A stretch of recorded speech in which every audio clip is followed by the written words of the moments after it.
ഞാനിപ്പോൾ ചെയ്യാൻ പോകുന്നത് മുട്ട വെച്ചിട്ടുള്ള ഒരു മീൻ കറിയാണ്. ഇപ്പോൾ ചിലപ്പോൾ നമുക്ക് വീടുകളിലൊക്കെ മീനൊക്കെ ചിലപ്പോൾ മഴയൊക്കെ പിടിക്കുമ്പോൾ കിട്ടാനൊക്കെ കുറച്ച് ബുദ്ധിമുട്ടുണ്ടാവും.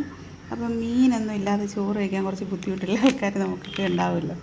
അപ്പോൾ അവർക്ക് വേണ്ടിയിട്ട് നമുക്ക് പെട്ടെന്ന് ചെയ്യാൻ പറ്റുന്ന ഒരു മുട്ട റെസിപ്പി മീൻ കറിയാണ്. ഇത് മീനിൻ്റെ അതേ കൂട്ടുകളാണ്. പിന്നെ ഞാനിതിൻ്റെ അകത്ത് 2 തക്കാളി അടിച്ച് ചേർത്തിട്ടുണ്ട്. പിന്നെ കുറച്ച് കൊടംപുളി, ഇത്ര ഇഞ്ചി, വെളുത്തുള്ളി ചതച്ചത്, പിന്നെ സവോള. ഇതിപ്പോൾ ചെറിയുള്ളി ഇല്ലാത്തതുകൊണ്ടാണ്, ചെറിയുള്ളി ഉണ്ടെങ്കിൽ അത്രയും നല്ലത്.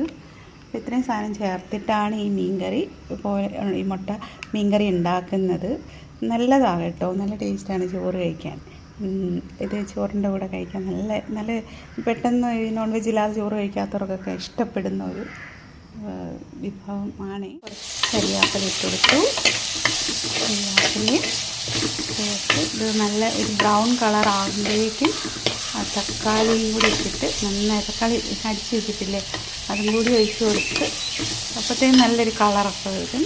കൂടെ തന്നെ ഞാനില്ലേ തക്കാളി പേസ്റ്റ് നമ്മളിപ്പോൾ ഒഴിച്ചില്ലേ അതിൻ്റെ കൂടെയിട്ട് തന്നെ നമ്മൾ മുളകിന് വേണ്ട കുറച്ച് മുളകൊക്കെ എടുത്താണ്. ഇത്രയേ ഉള്ളൂ, കുറച്ച് മതി.